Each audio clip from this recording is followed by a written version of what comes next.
The gentleman from California, Mr. Ruiz, is recognized for 5 minutes of questions. Dr. Ruiz. Thank you, Dr. Bright. Thank you for your testimony here, and thank you for your service to our country. My heart aches for the family and friends of the over 80,000 in America who have died of COVID-19 in such a short period of time. In fact, my heart aches for those closer to me. The Riverside County has reported 228 deaths. As a doctor, I appreciate your written testimony that states that science, not politics or cronyism, must lead the way to combat this deadly virus. There's been a lot of hype about cures for COVID that have been shown to be ineffective and even dangerous. We are now seeing the very real dangers and consequences of not making decisions based on science. Hydroxychloroquine, which Fox News commentators and then the White House repeatedly touted and actually encouraged people to use, is Exhibit A on this list. But there is one drug that appears to provide some therapeutic benefit, remdesivir. 2 weeks ago, Dr. Fauci announced that remdesivir showed a clear-cut, significant positive effect in diminishing the time to recovery. My understanding is that in January and early February, you launched a comprehensive review to assess which existing drugs might prove a therapeutic benefit, and you quickly identified remdesivir as the most likely drug to be effective against COVID-19. Can you describe how you came to that conclusion, who you told within HHS, and what the response was? Yes, sir. That conclusion came about by a technical review from a number of scientists within HHS, to the CDC, FDA, NIH, and BARDA. But it was also aligned with a scientific assessment from WHO and a number of global experts who rapidly looked at every potential drug and ranked remdesivir as the drug that had the most potential for benefit. Who did you tell, and what was the response?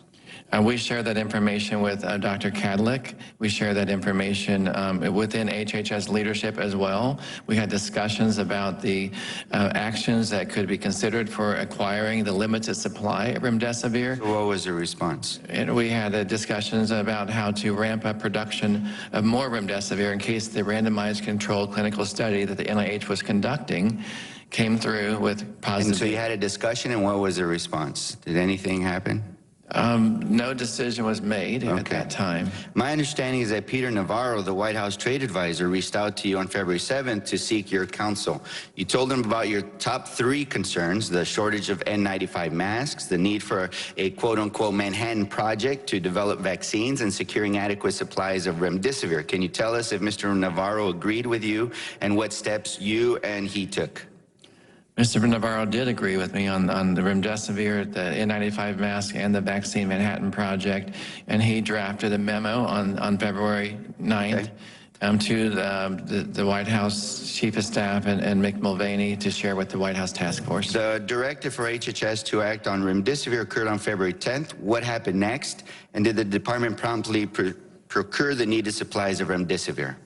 We did not proceed with procuring any supplies of remdesivir. Okay.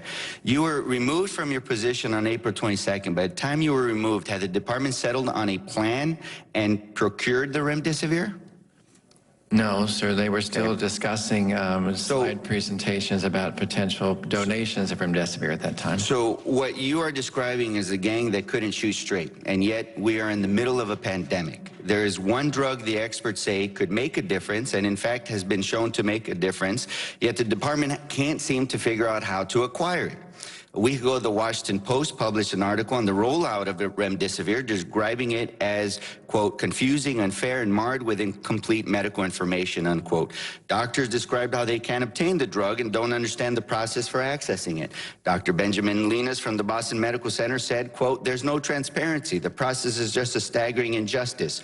Dr. Bright, you were warning about this over 3 months ago. If the department had listened to you and the other experts at your agency, could this fiasco have been avoided? We would have had a plan, sir. We should have had a plan for that drug and any other drug in limited supply. So it didn't have to be this way. Right. Here's what I don't understand. You were right about the dangers of hydroxychloroquine.